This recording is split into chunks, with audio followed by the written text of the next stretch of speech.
Es viernes, ya empezó el fin de semana, son las 10 de la noche y es la hora de opinar. Hoy, junto con Julio Patán, vamos a platicar con Hugo Valdemar y Marcelo Rittner sobre el libro de libros, las Sagradas Escrituras, el Antiguo y el Nuevo Testamento. Y me refiero desde luego a la Biblia y el papel que desempeña en las religiones monoteístas. Así que quédese aquí en Foro TV, que ya comenzó la hora de opinar.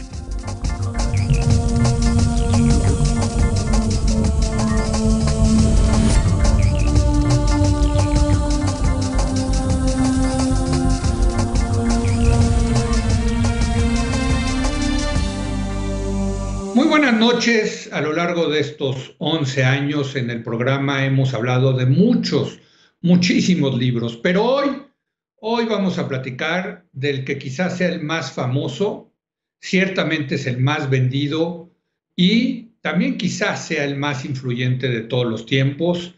Me refiero a la Biblia. Fue escrita desde luego hace muchos años, contiene textos del Antiguo y del Nuevo Testamento, se ha traducido de manera completa a más de 400 idiomas y parcialmente a más de 2000.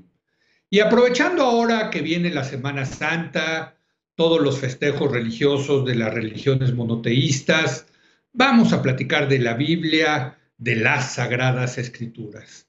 Doy la bienvenida a Hugo Valdemar, ex vocero de la Arquidiócesis de México. Hugo, ¿cómo estás? Muy buenas noches.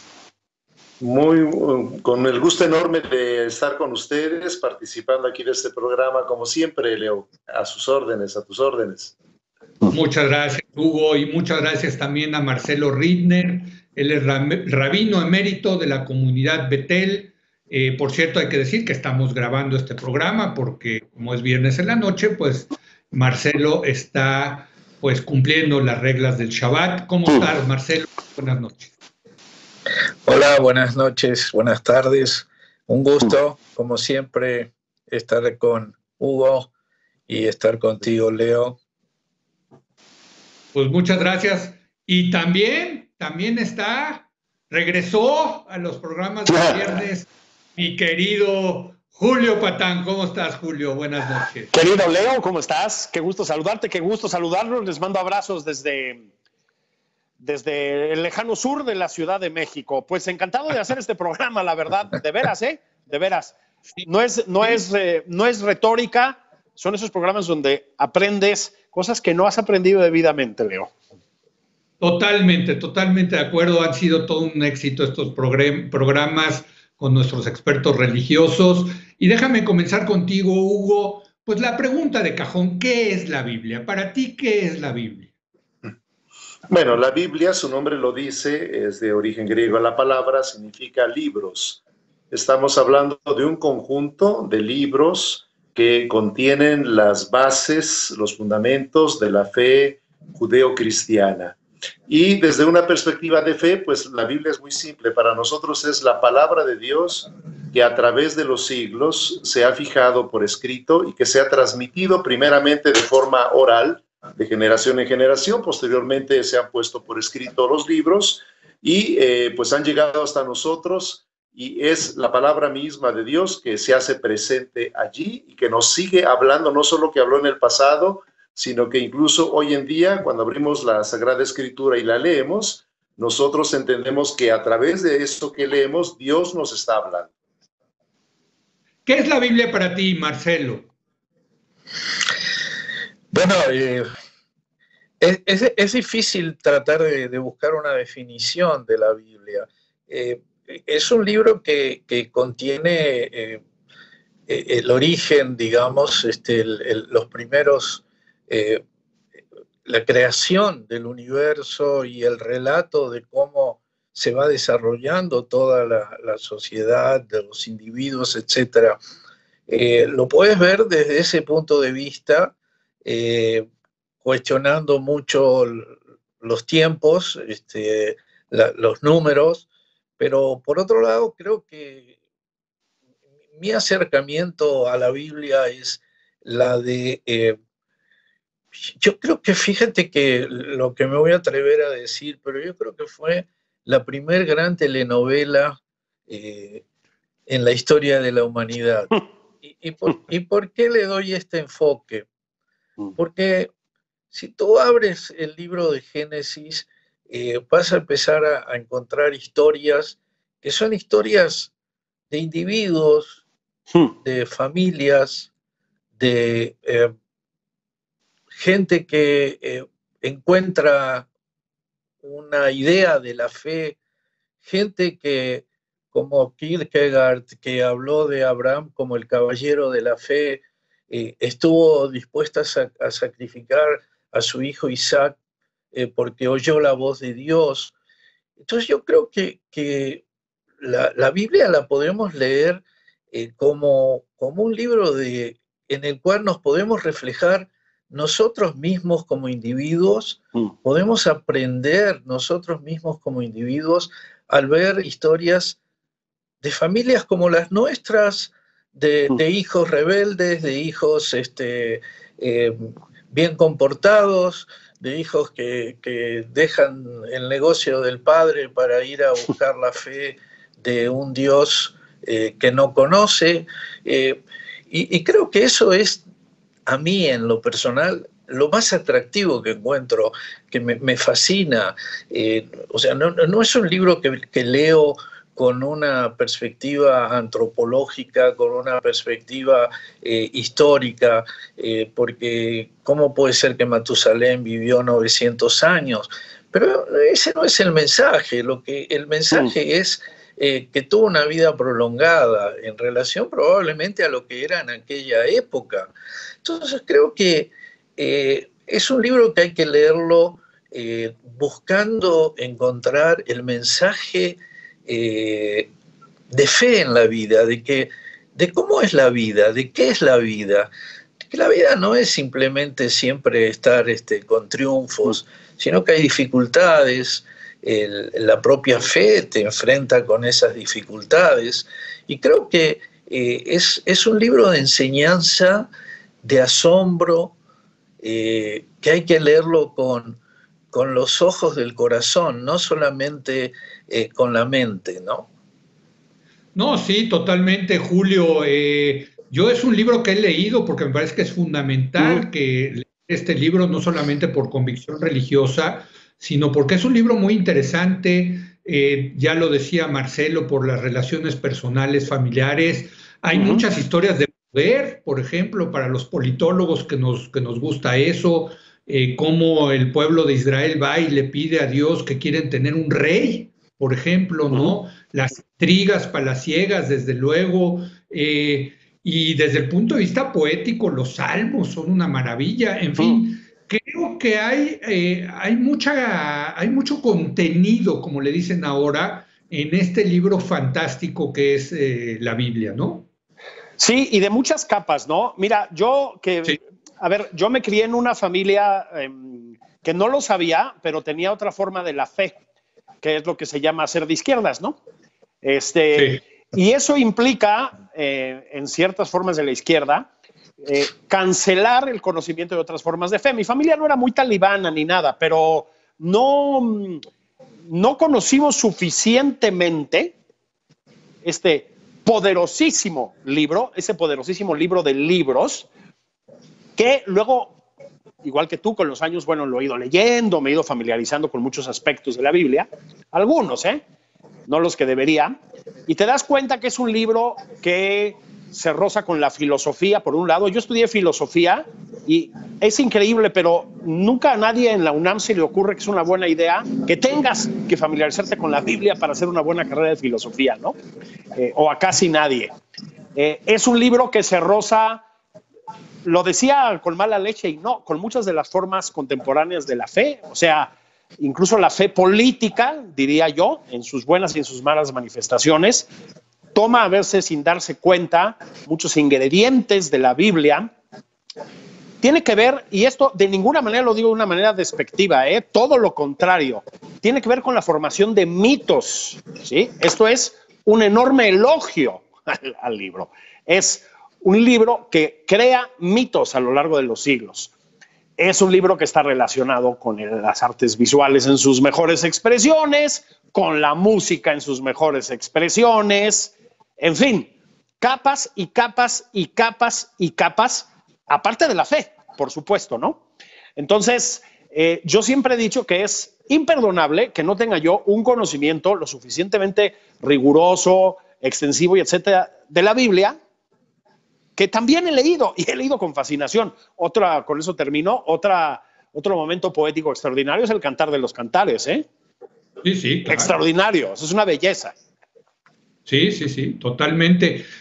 Hugo, yo creo que más allá del tema de la fe, también hay una parte muy importante de la Biblia, muy importante, por cierto, que contiene las reglas civilizatorias, algunas que afortunadamente hemos dejado atrás, ¿no? Como apedrear a las mujeres que se comportan mal, en fin.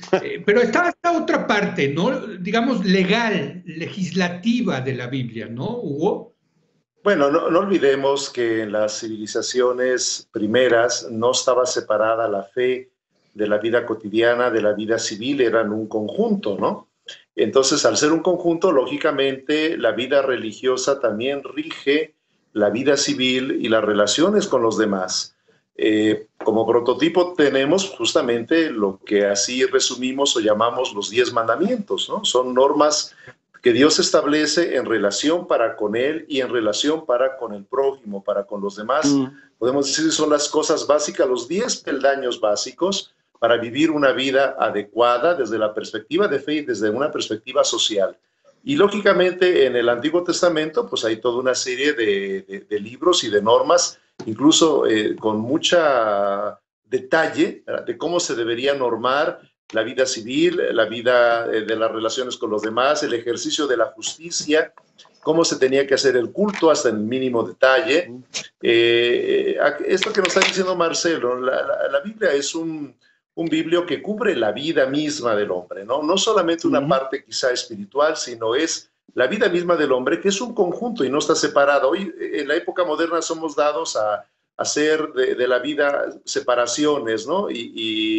Especificamos una cosa y otra hasta el infinito, pero en las civilizaciones primeras todo era un conjunto y no se veía mal que todo estuviera unido, y la Biblia es justamente lo que hace, un conjunto de toda la vida del ser humano. No existía, por ejemplo, la ciencia, ¿no?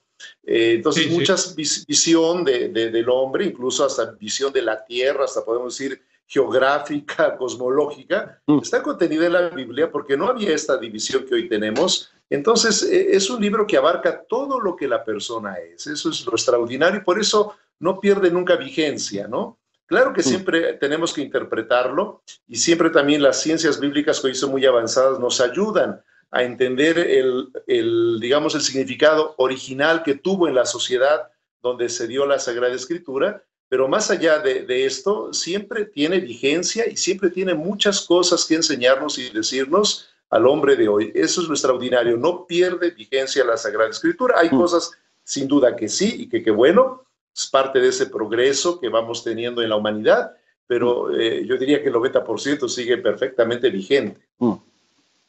Sí, Hugo, perdón, venga. Creo que ese es, o esa es la primera o la principal razón por la cual sigue siendo el bestseller cada año, porque sigue comunicado a la gente y la gente busca una respuesta a la propia vida en sus historias, en sus consejos, en sus mensajes, etc. Y creo que también esto nos lleva a otro lado, ¿no? Es decir, nosotros estamos a pocos días de comenzar a celebrar la historia de la libertad del pueblo judío cuando sale de la esclavitud de Egipto. Y entonces justo recordé una historia que es muy simpática, que llega la niña a la casa y el papá le pregunta, bueno, hija, ¿qué aprendiste hoy en la escuela? Dice, hoy nos hablaron sobre la salida de Egipto de la esclavitud. Ah, muy bien, dice, y el papá dice, ¿y qué te contaron? Bueno, dice, mira papá, dice, el ejército mandó drones para ubicar bien a dónde estaba todo el pueblo y luego mandó F-3 y F-15 para que pudieran ayudar a sacar al pueblo. Y cuando llegaron al Mar de los Juncos, que no podían cruzar, llegaron submarinos nucleares que cruzaron a la gente de un lado al otro, y así el pueblo judío pudo salir de la esclavitud. Y el padre atónito le dice, pero hija, ¿eso es lo que te contaron? Y la niña le dice, no, papá, si yo te cuento lo que me contaron, no me lo vas a creer. Entonces creo que Julio, eso sí, es el sentido de la Biblia, ¿no? Es decir, algo que fue majestuoso o que está descrito con una majestuosidad impactante, no solo porque uno lo imagina en la televisión en alguna de las películas de los 10 mandamientos, pero me refiero, toda esta situación es maravillosa, ¿no? Pero también un niño hoy la lee y dice, no, estos son puros cuentos, ¿no? Entonces ahí es un ojo de fe, es un ojo que hay que entender que hay un mensaje subyacente que no es necesariamente lo que leemos, sino lo que debemos interpretar.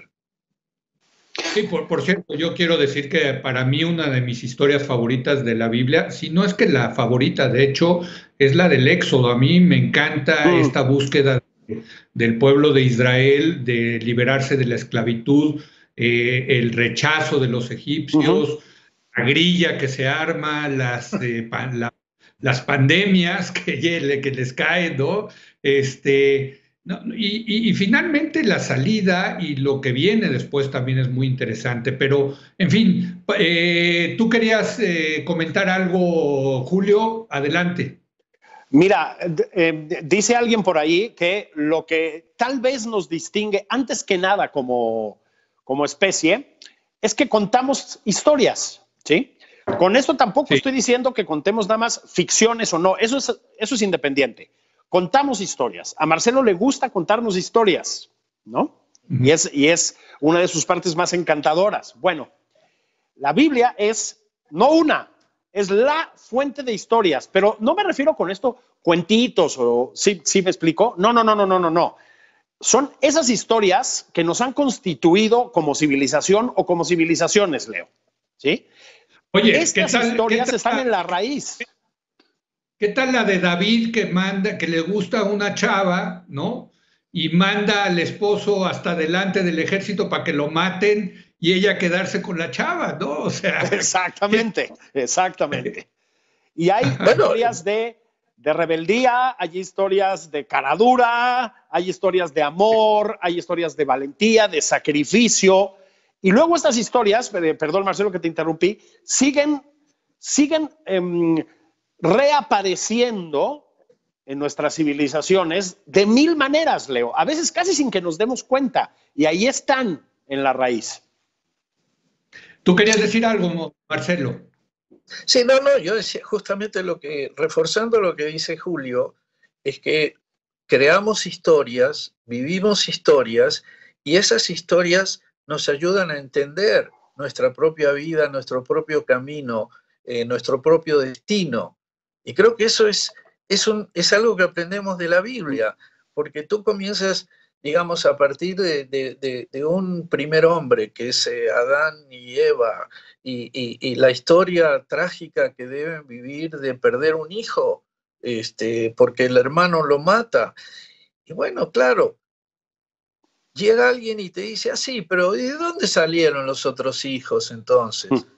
Bueno, porque esto es un relato. Es decir, no es un libro escrito, digamos, desde la perspectiva, lo que está hablando, y yo tuve un maestro, justamente Kushner, que fue un gran escritor, perdón, entre otros libros tiene Cuando las cosas malas le pasa a gente buena y muchos otros.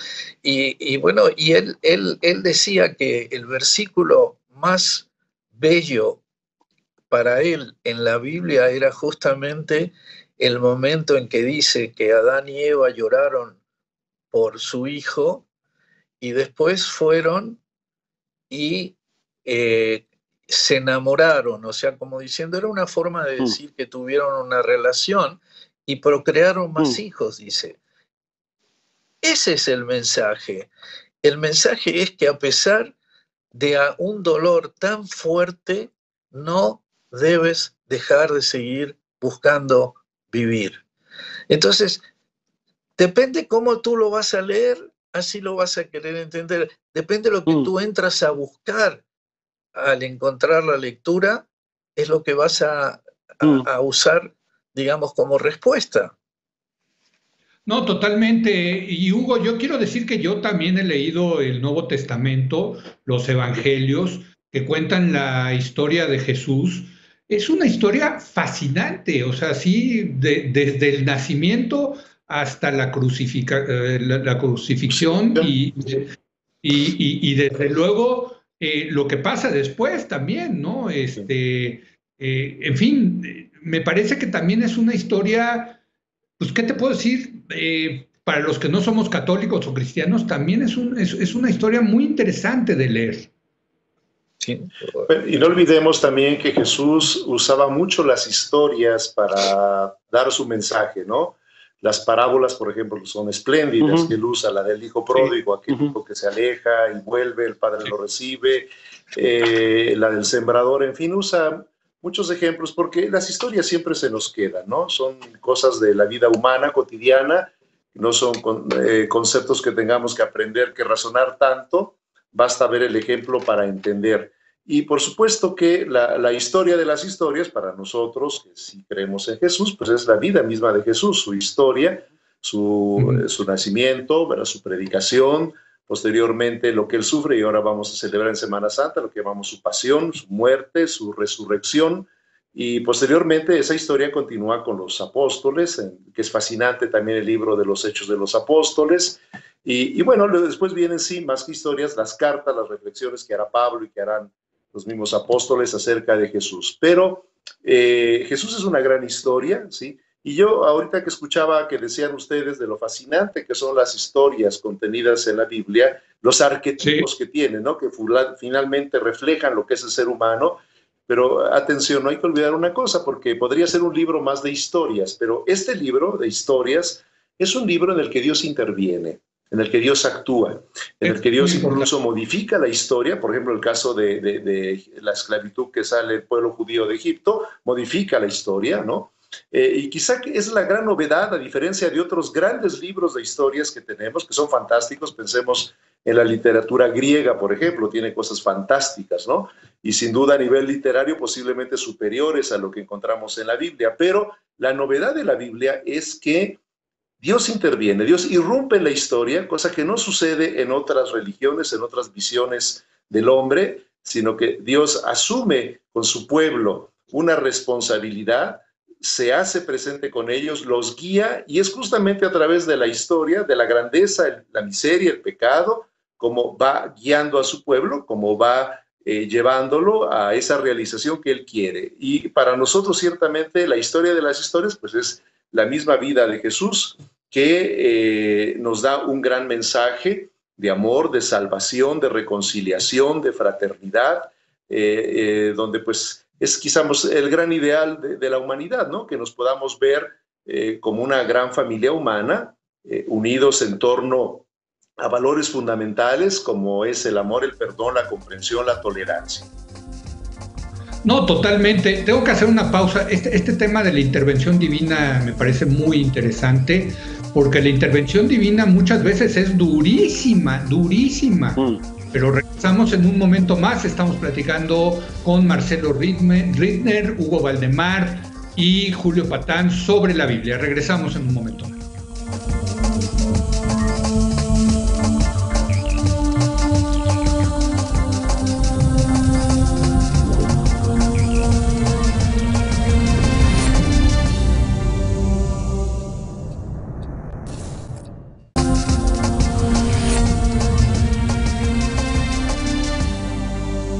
Bueno, estamos hablando con Julio Patán, Hugo Valdemar y Marcelo Rittner sobre la Biblia en vísperas de la Semana Santa.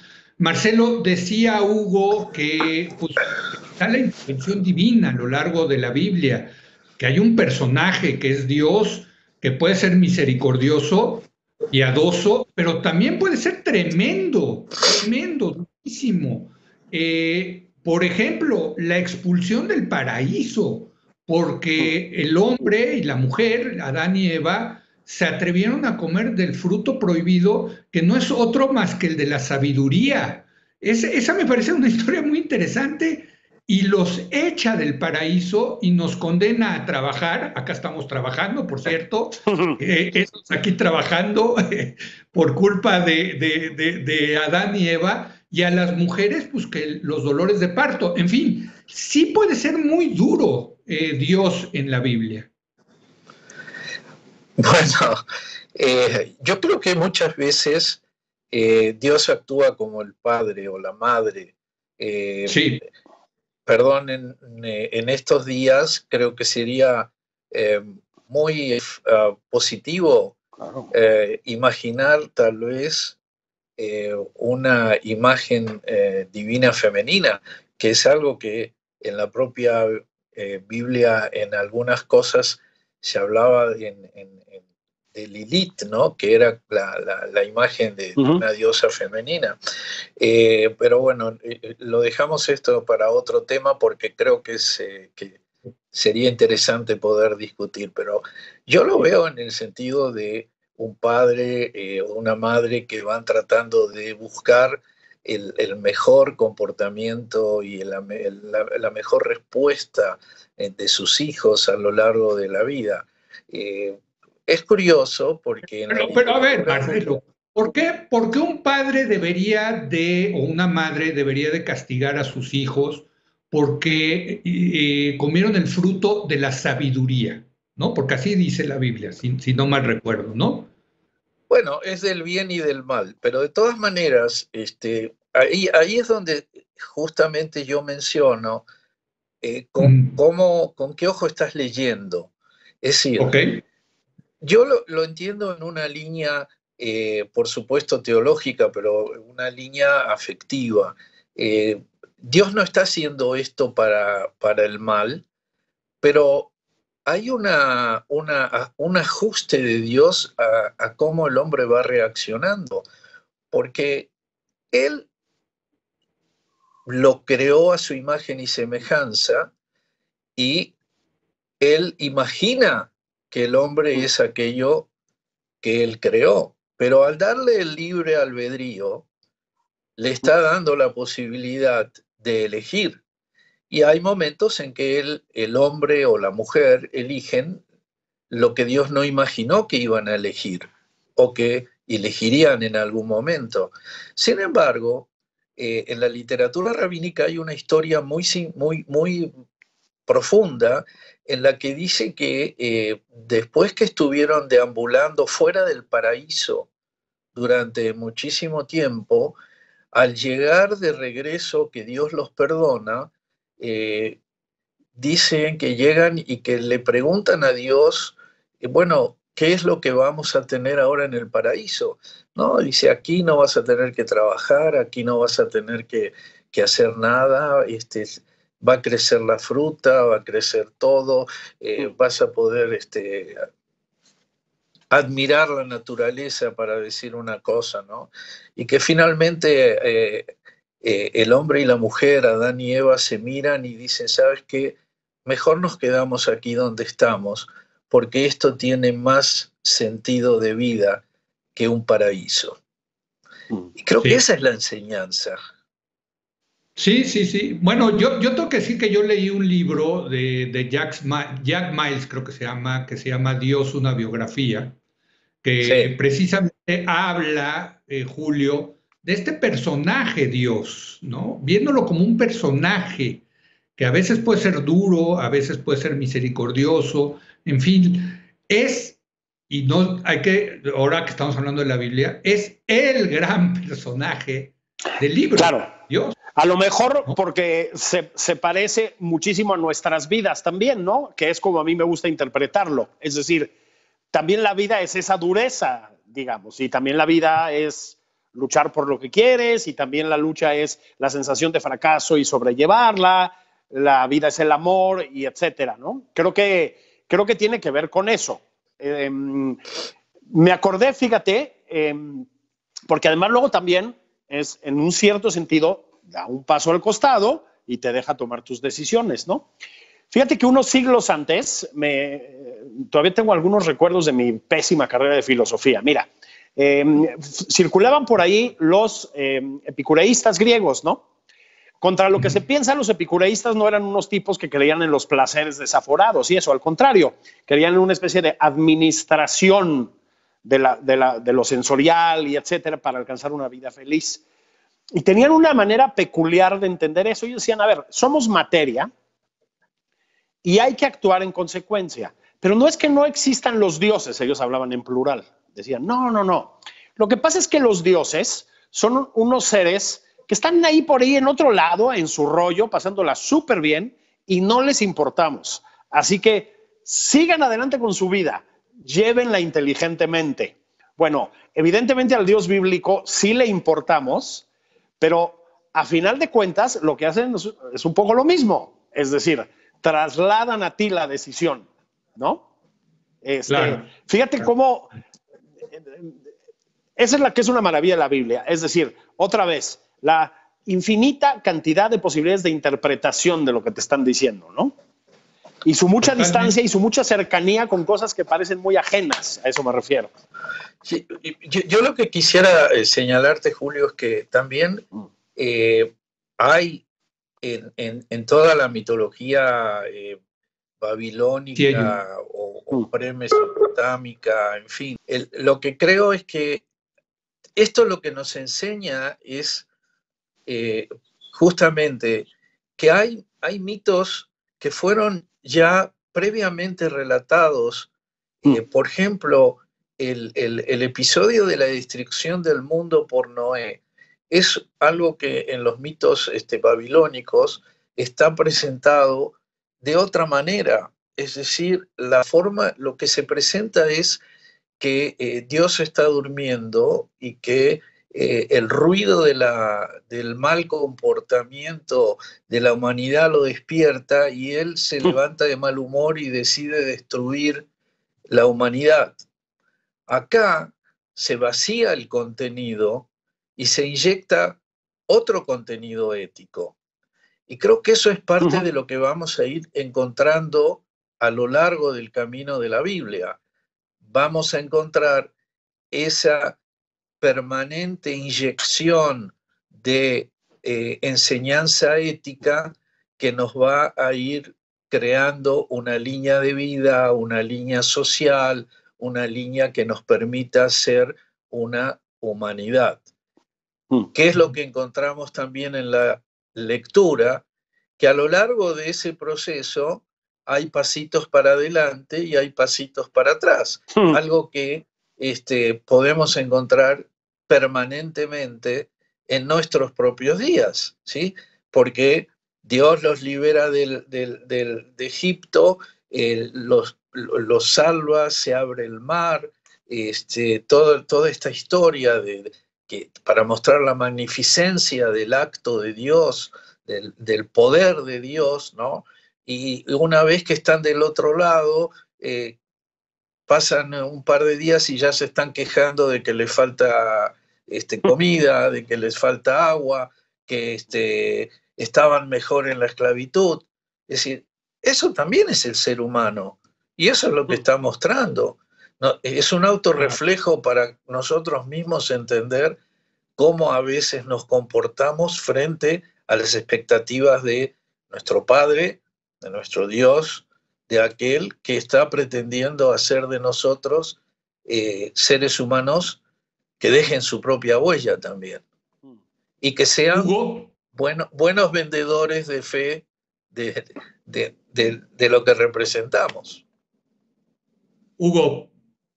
Sí. Bueno, por ejemplo, ese relato tan interesante de nosotros en la teología católica le llamamos el pecado original,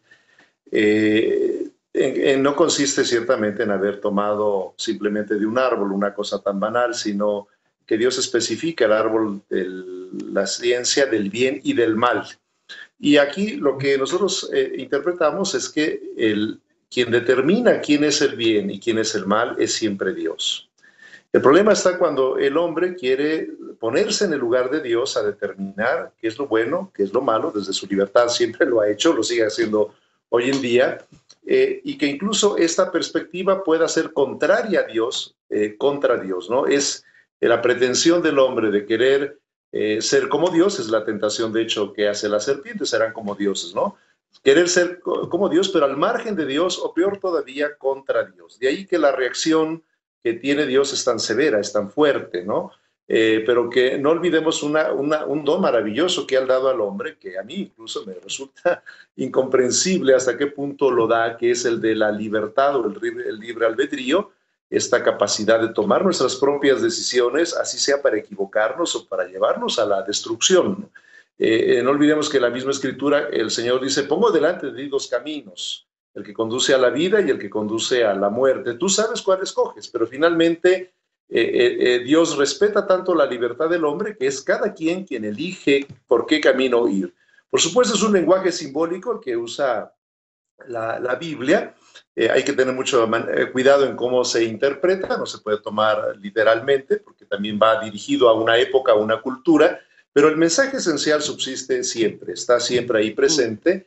Y lo que a lo largo, ¿no?, de la Escritura va acabando por prevalecer es que si bien Dios en muchos momentos es severo, es duro, nunca lo hace por odio, siempre es porque quiere a su pueblo, quiere corregir como un buen padre, ¿no? Cuando se ve obligado a hacer un castigo, a tomar un castigo, no lo hace porque odia a los hijos, sino porque los quiere corregir, los quiere ayudar.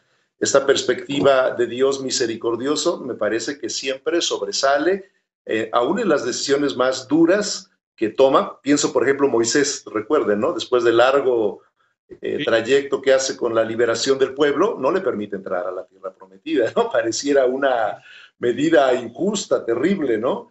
Pero repito, cuando vamos más allá y observamos más a fondo, siempre sobresale y siempre lo más importante que entendemos es que Dios no busca la destrucción, sino que busca, sí, la corrección. Muchas veces usará el castigo, durísimos muchas veces, pero nunca para destruir, sino siempre para construir y para enmendar el camino cuando fallamos, porque lo hacemos con mucha frecuencia. Pero no olvidemos que quien determina qué es el bien y qué es el mal es Dios, y que ese papel no lo podemos usurpar. Bueno, voy a tener que hacer una pausa. Desde luego, la Biblia contiene miles de historias, muchas increíbles, fascinantes, pero quiero regresar a preguntarles a los tres cuál es su favorita.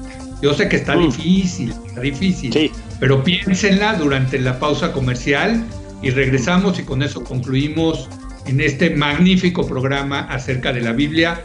Regresamos en un momento más.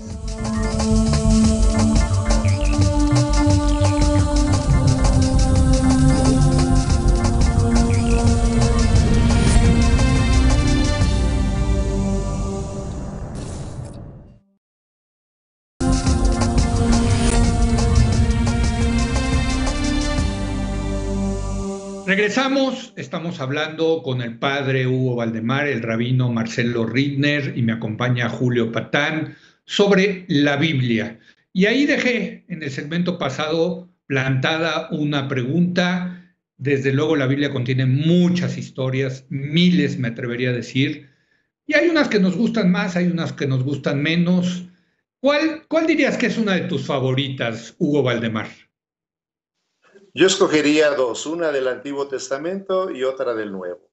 Del Antiguo Testamento siempre a mí me ha impresionado, y también he procurado a veces a profundizar, por lo mismo que me gusta mucho, es la historia de Abraham. Este hombre que Dios lo saca de su tierra, que pensar salir de su mundo en aquella época, pues es algo muy diferente a lo nuestro. Hoy entra la idea de emoción, de viajar, de otras culturas. En esa época es prácticamente como irte a morir, ¿no? Salir de tu tierra, tus raíces. Sin embargo, es un hombre de una fe increíble, obedece. La historia en que él mantiene la expectativa de una promesa que lo hará padre de un gran pueblo. Pasa el tiempo, los años, no hay nada, ¿no? Sin embargo, Abraham, después dirá Pablo de él, que supo esperar contra toda esperanza. Llega el hijo y después cuando llega el hijo, Dios se lo pide en sacrificio, es estrujante, ¿no? Y la obediencia de Abraham todavía es más estrujante, como decide obedecer una cosa que parecía absurda y contradecía toda su historia y al Dios mismo que él había conocido, que le había prometido un hijo.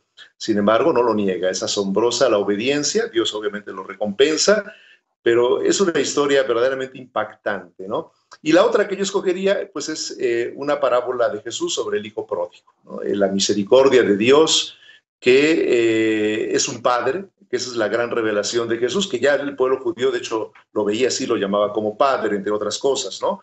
Pero es un padre que tiene una misericordia que parece más de madre que de padre, y que recibe al hijo no importando lo que haya hecho, porque lo importante es tenerlo en casa y hacerlo sentir como hijo. El perdón, creo que estas dos historias a mí me parecen de lo más fascinante que hay en la Biblia. Sí, preciosas, preciosas las dos, sin lugar a dudas, Hugo. Marcelo, ¿cuáles son o cuál es tu favorita? Hoy, qué difícil. Mira, a mí me gusta José. Mi personaje favorito es José el Soñador. Puede ser porque me enamoré también del musical que fue escrito por, que fue un éxito, ¿no? José el Soñador. José representa al adolescente conflictivo que pelea con sus hermanos, que le da dolor de cabeza a su papá, que los hermanos le tienen envidia porque tal vez se expresa mejor, es el favorito del papá, lo venden como esclavo, él enfrenta la vida separado de su familia, llega a ser la mano derecha del rey, del faraón, y salva al pueblo egipcio con sus interpretaciones de los sueños, salva también a su familia y es el reencuentro. Tal vez es una de las historias felices de la Biblia, en el sentido de que cada uno tiene un destino y que tiene que salir a buscar su destino. Y hay una famosa frase de José que siempre utilizamos en los encuentros judeo-católicos, cuando él le preguntan qué está haciendo ahí perdido, y él decía: estoy buscando a mis hermanos. Y eso es parte del mensaje de José en la vida, estar buscando a sus hermanos para poder transformar los sueños en realidad. Ese sería tal vez mi personaje en mi vida adolescente, que no deja de pasar. Pero creo que hoy en día estaría más pensando en los profetas, en Isaías, en Amós, hablando sobre justicia social, hablando sobre responsabilidades del hombre, responsabilidades de los gobiernos, responsabilidades de la sociedad, y creo que esto es un mensaje urgente para todos nosotros, los que somos gente de fe. Me estiro un segundo para contarte que quien fue mi maestro, el rabino Marshall Meyer, y justamente hoy es el aniversario de su fallecimiento. Él nos enseñó algo que para nosotros, sus discípulos, siempre fue una forma de ayudarnos a vivir nuestra vocación. Y él nos enseñó que un rabino, entendiendo esto también a un sacerdote, un hombre de fe, debe vivir con la Biblia en una mano y con el periódico del día en la otra. Yo creo que esa es la síntesis de lo que nos busca, de lo que la Biblia nos enseña. Y esa es también las respuestas, a dónde podemos encontrar las respuestas para transformar finalmente nuestra sociedad, no que vaya en búsqueda de becerros de oro, de dioses falsos, sino que sea una sociedad que permita tener la resiliencia de poder reconocer, ajustarse y fundamentalmente entender que si no hay una empatía, si no vamos a ser activos en la relación unos con otros, si no vamos a vivir con empatía, va a ser mucho más difícil poder solucionar cualquier problema en nuestra sociedad. Yo creo que ese es el mensaje que la Biblia nos diría a cada uno de nosotros en un eco de la palabra de Dios. Esa es tu responsabilidad en este momento. Bueno, ahora le pregunto a mi brother, a mi hermano que he encontrado en estos 11 años en Foro TV, a Julio Patán. Julio, tu historia favorita. Hijo, que Leo, estamos haciéndonos viejos, ahora que lo mencionas. Hermanos en el asilo. Salem del Foro TV, caray. Sí, caray. Pues mira, primero va mi parte, digamos, más primaveral en este sentido, ¿no? Más luminosa. Te hablaba del Cantar de los Cantares. Me gusta muchísimo. ¿Y sabes por qué me gusta? Recuerdo que me lo dio a leer un profesor en la prepa, Cantar de los Cantares, junto con algunas otras partes de la Biblia. Y no es una mala manera de entrarle a la poesía, fíjate. Tiene una poesía tan cercana, tan inmediata, ¿sí? Tan metafóricamente rica, que engancha muchísimo. Entonces tiene una parte como de gratitud hacia lo literario, lo mío, en el Cantar de los Cantares. Pero tengo que decir algo que es un poco una salvajada, y es que tengo una fascinación grande por ese libro complejísimo, lleno de simbolismos, discutidísimo, duro, que es el Apocalipsis. Pero ¿sabes por qué es, Leo? Porque creo que, otra vez, casi sin saberlo, dice muchísimo el Apocalipsis, muchísimo sobre nuestra cultura política, en muchos casos, sobre nuestra cultura popular, en muchos casos. En fin, creo que voy a usar este término, nuestra cosmovisión está mucho más marcada por el Apocalipsis, incluso de lo que a veces nos damos cuenta. Entonces, a mí me parece que es un libro, desde ese punto de vista, es decir, de comprensión de lo que somos, para bien y para mal, es un libro clave. Híjole, pues ya se nos está acabando el tiempo. Yo sé que quieren hablar. A ver, Marcelo, venga, Marcelo. Sí, solo un pensamiento que quedó, no específicamente en este momento, pero a lo largo del programa se subrayó muchas veces un Dios muy duro, y creo que es injusto.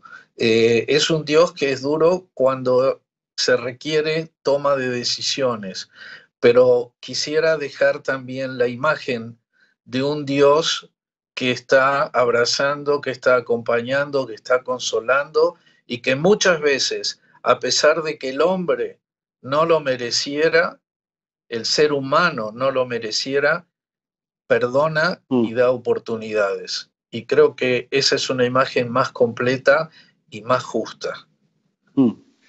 Bueno, ya se nos acabó el tiempo, pero yo iba a decir que una historia que es, dramática, impactante, y creo, no sé si estarán de acuerdo conmigo, Hugo, Marcelo y Julio, podríamos hacer todo un programa al respecto, es la historia de Job, ¿no? Sí, claro.